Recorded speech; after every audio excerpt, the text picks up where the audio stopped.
Hello, my lovely Virgos. Thank you so much for tuning in to your May reading with me, Lorien. It's an absolute pleasure to bring you these readings every month. This month, we're going to be using the Nature's Whispers Oracle deck by Angela Hartfield, and we also have the Druidcraft Tarot deck, the creators of which escape me because I have misplaced the box, so unfortunately, I don't know their names. But this is something that I normally use for personal readings, and they just wanted to come through for a little bit of a time in the spotlight, I suppose. And they seem to be doing really well so far, but they are much bigger than normal tarot decks, so excuse me if I do like a column less this month. But this is Virgo Sun, Moon and Rising sign. So I would recommend that you look at all the aspects of your astrological chart just to see if something else really does resonate with you, because I know that when I have my Gemini moon, sometimes that resonates with me more than my Scorpio sun. So it just needs to have that kind of connection, I think. But if you do want a personal reading with me to answer all your questions, the links to my website are down below, as well as all the other ways that you can contact me. And without further ado, let's have a look and see what's coming through for my lovely Virgos. Do apologise for the waxy mess on the altar cloth there. That's what happens when you're a witch and you take your eyes off the candle for a second and then it just goes. So I'll have to wash this altar cloth a little bit, I think. It's time for a redo anyway with spring. Let's see.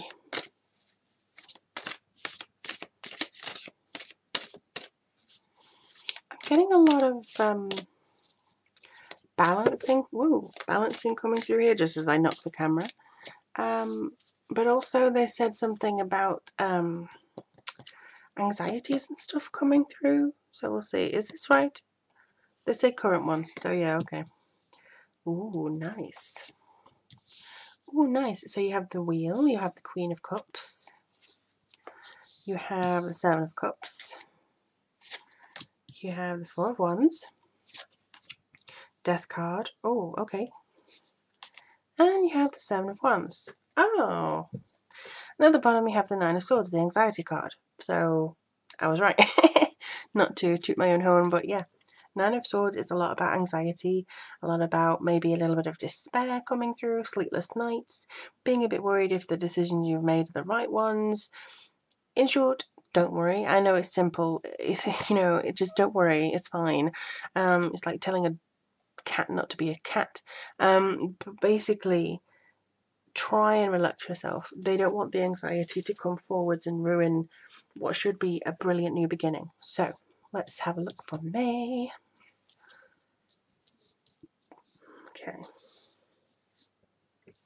Well, the Wheel of Fortune is an incredibly good card. You have two major arcanas here, and the rest are all about foundations and kind of asserting your place, I would imagine. So they're really, really calling me to this central column, but I think it's because it's representing a Scorpio, so I'll just leave that for now. But yeah, here we go. The Wheel of Fortune and Four of Wands. So this is basically about you designing your own future. And I would say that you are putting down your roots, you're putting down your kind of forming your own identity to other people, like how other people see you, which is a really good thing for a Virgo, to be honest with you. I would say that this is about this sort of home, this working thing. Normally this is about marriages and families and setting up a little cute little house and stuff. But I think for this one, it's more about putting your foundations down to go to the next cycle. It's kind of like you're putting your, what do they call them when the things go right down into the earth? I can't quite remember what they call them. Anyway, the spikes that go into the earth, that doesn't make things move, and it gives you more gravitas, and it makes you more secure. And that's going to lead you into this sort of better state of being, I would imagine, because this is mostly about the turning point for you. Your personal vision is now coming to fruition, and the movement, the changes happening around you is kind of like a destiny card, but it's mostly for me coming forward to say you are going to get there. You're going to certainly close this circle.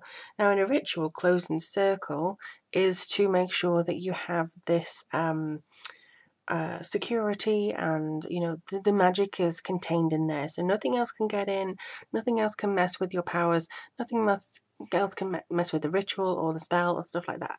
So I think this is kind of what's coming forwards for you, is that you're building your own little circle. This is your domain. Nothing can get in, nothing can disrupt the flow of your energy, disrupt the flow of your will and your hard control as to what's happening. But this isn't a determined 2 cards. This isn't like a need to do it. This is more of a yes, I'm confident I'm going to do this. This is a very strong, competent, but also relaxed 2 cards. And I'm really happy for that, because sometimes, Virgo, you do get a little bit over exerted with all the things that can go wrong and all the worries that come with it. So just have faith that this is the right direction for you, because I don't see any evidence here that there's not. Okay, so basically keep going with it. Now this duo of beautiful ladies, it's kind of like a mirror image, but this is basically a Scorpio, because the Queen of Cups represents a water sign lady and the Death card represents Scorpio. So okay, yeah, a push, you could have somebody who is not a Scorpio represented here, and then the new beginnings, but I'm just going to go out there and say there's something to do with the Scorpio for you guys. So the Queen of Cups in general, I would say, comes forwards for you to be quite a calm, intuitive, compassionate person. With this one, she is actually drawing down the moon. So this is drawing down the energy from the mother, drawing down the energy from the feminine aspects and the power, which is actually for illuminating yourself, getting all that power, getting that feeling of energies coming in. So yeah, I would say that this is very positive for you. I do see here though that there's a lot of transformations, because death is very much about transformations. It's not about, oh no, I'm going to die. It's just about transitions. It's feeling like an ending of one phase, and this in itself can be scary, because you're cutting the last cord of the past life. So you've reached a natural, it's kind of hard how to describe what they're showing me. You've reached the end of a natural block of time, and you're up against the door. The door is not opening because you need to snap away the previous life. So it could be the job and you're worried about going self-employed, or it could be the family people that you don't want to speak to anymore and you're worried about taking that next step. This is coming forwards now, and to say that you are transitioning and you are shedding that snake skin here. You're going into a new phase of being. And yeah, it kind of is like, I think maybe before and after. But this seems like it's the before. This honestly feels like this is the before and this is the after. So you may feel tired, you may feel absolutely croaked, but as soon as you release yourself and release all that, you feel more energized. Again, it could be a Scorpio that comes to need your advice, or it comes to help you with it, or just a Scorpio aspect of yourself if you have Scorpio rising or moon, so it could be a Scorpio aspect of yourself that allows you to become the phoenix and the flames and just transition into the next state of being. Then you have 2 sevens, which is really good. This is all about your own faith and your own growth. But here it seems like you have too many options, or maybe you feel like you've lost your imagination a little bit. You're kind of down, you're feeling a little bit exhausted by some things, because maybe the transition wasn't as smooth as you wanted, but you still got there. And maybe you're looking back at the past here going, oh, I really didn't want to lose this, and maybe these dreams of mine are too out of reach, and I should just look closer to home. I should look closer to home, and I should be grateful what I got. I don't need to dream.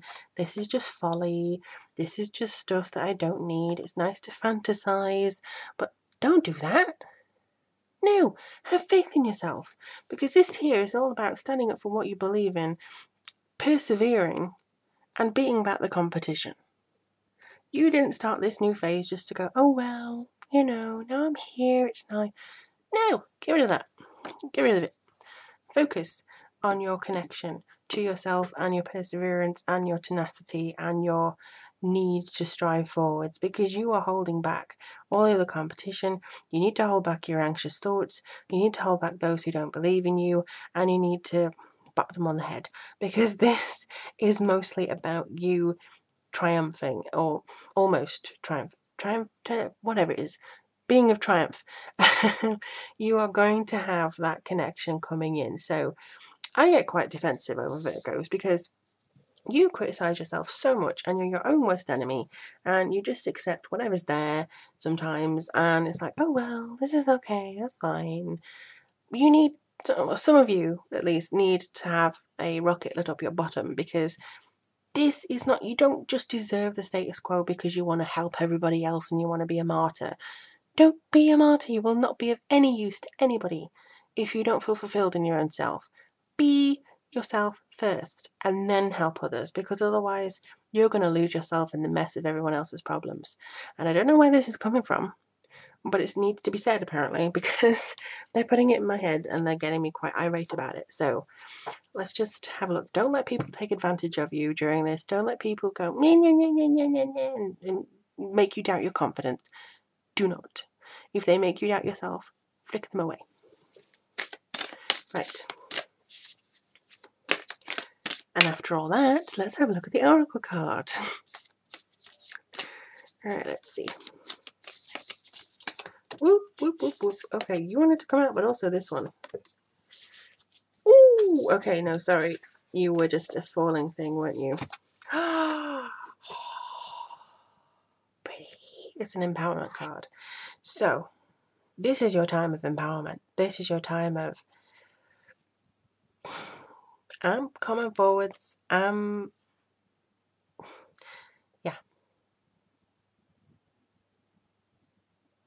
coming forwards. I'm being myself. I'm breaking waves. I am breaking boundaries. I am being true to myself. Oh, there's so much symbolism here. Like, oh my gosh, you are the power. This is the electricity, the storm that is your mind, the thunder that is your thoughts, and the strike of imagination and the strike of inspiration and the intuitive flashes. You can control the elements and all this. This is a very witchy card, to be honest.